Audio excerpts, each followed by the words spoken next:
大家好，我是灵机，欢迎来到我的频道。今天我们来聊聊灵机捕梦的梦境篇。我们都知道，梦境是我们与潜意识沟通的一个管道，梦境也是我们产生创造力与灵感的一个地方。我们也可以透由梦境，可以与已故的亡者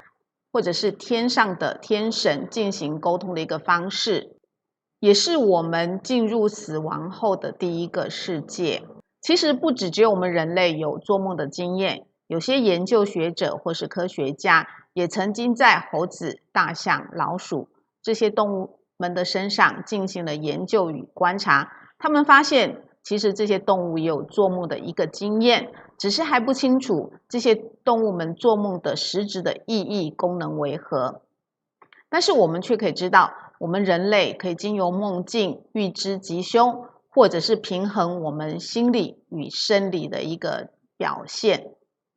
接下来我们就在梦境篇的留言与分享进行一个探讨与分析。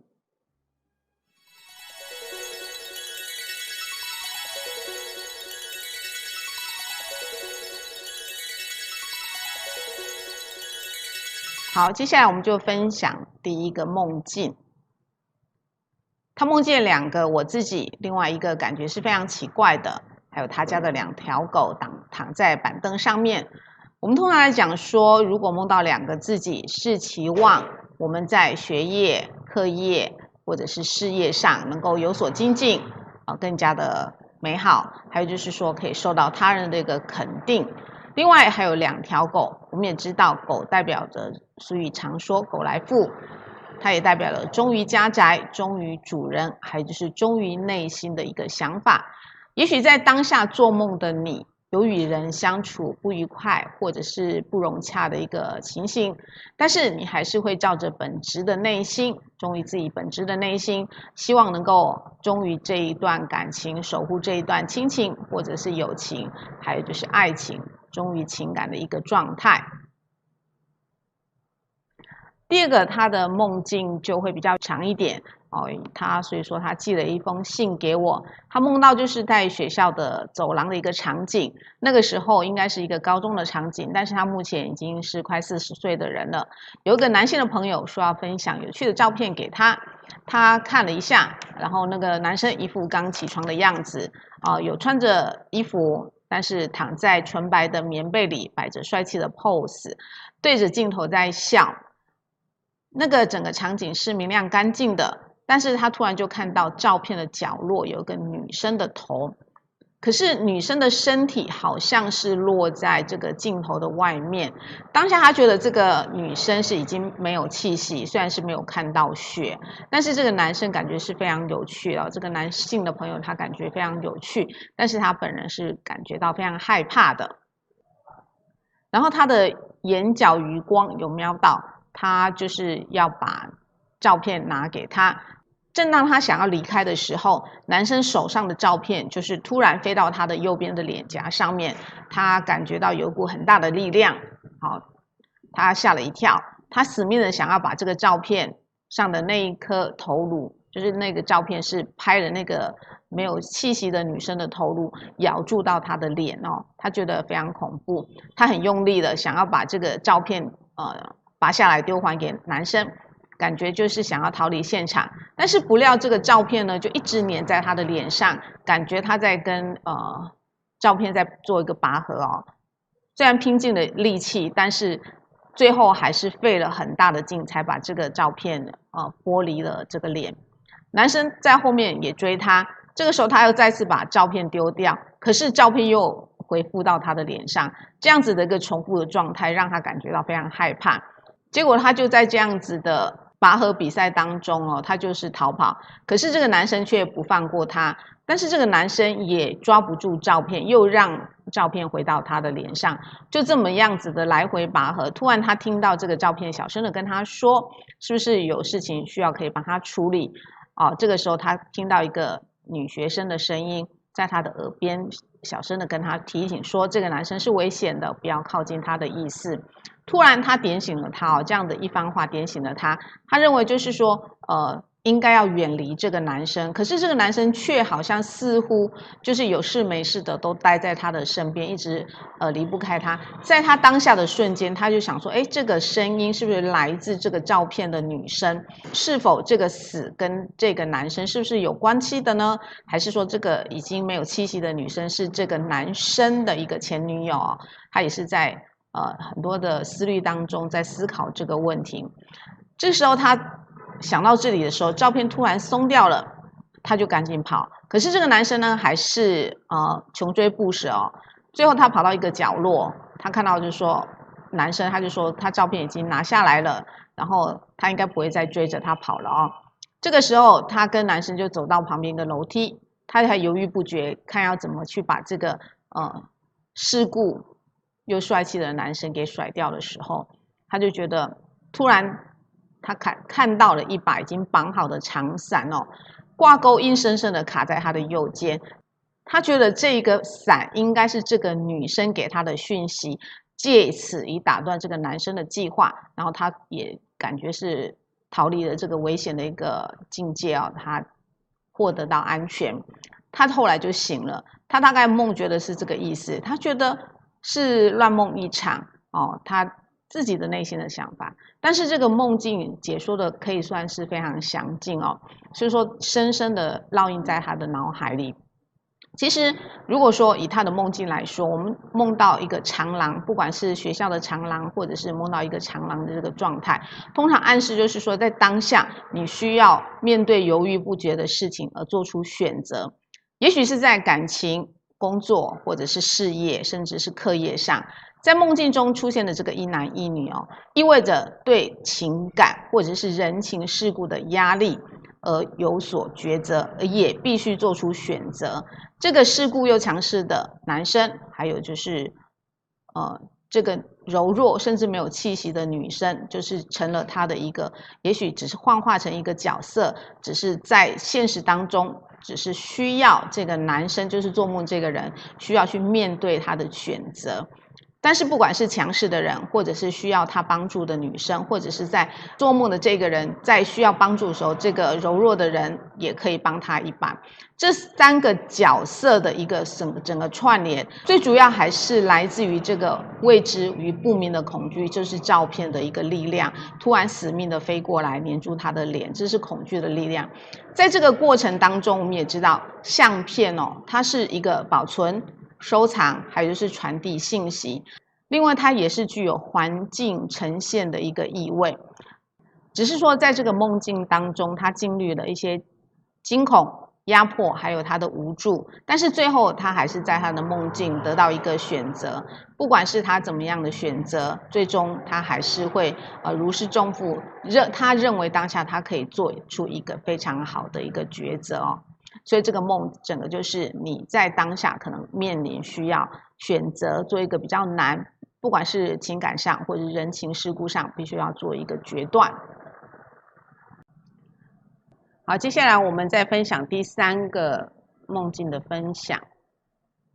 第三个就是他写了一封信，说他曾经在2020年梦见一条龙在水中游，但是身体依然有鱼的特征。经过他的藏密的友人分析，因为有鱼仙跟他一起同修，所以说也随他蒙受佛法，因此鱼仙借由他学习佛法，从鱼幻化为龙。在数次他的梦境当中，他也梦境当中认为自己是一个女性，但是他现在是身为男生，他不知道这个原因是何故。第三个就是在2010年，他曾经梦过被白虎追，数日之后呢，外婆往生。还有另外2003年梦见自己的往生多年的外祖父，因为误食某种食物，可能肚子疼痛之后断气，然后在那时候得知就是外公不久于人世，最后应验了。在05年呢，自己参加淡江大学的考试，在放榜的前一天，梦见自己考上了，果然他顺利的考上硕士班，恭喜他。还有就是这几年梦见自己在学习数理，微积分，但是现实它对这些数理方面它是不行的，只会对于一些文学文史比较拿手。他先分享这一些。其实有没有发觉到，就是说在这几年当中，他都做了一些预知的梦，那就是表示他曾经在某一世，也是曾经在灵力在灵力是有所自己精进而有所研习的。再加上就是说，他后来在2020年在修行藏密在修行。接着，你有没有发觉到2020年这一条鱼仙因为跟他一起蒙受佛法而得以幻化为龙？其实我自己个人的认为就是说，不管是鱼仙真的是与他同修，然后呢幻化成龙，或者是说也可以我的理解就是说，修行藏密的修行之后呢，由一般的鱼仙幻化成龙，那就表示你在灵力、智慧、灵魂的提升是有所精进，而因为这样子才得到更高的境界。这是我个人的想法，因为你这个好几次的梦境都是一些预知的梦，而且又是那么清晰，而且你记得那么熟悉。其实在无形当中，你自己的灵力在累世的一个修行下，我们灵魂是经过累生累世修行而得以升华的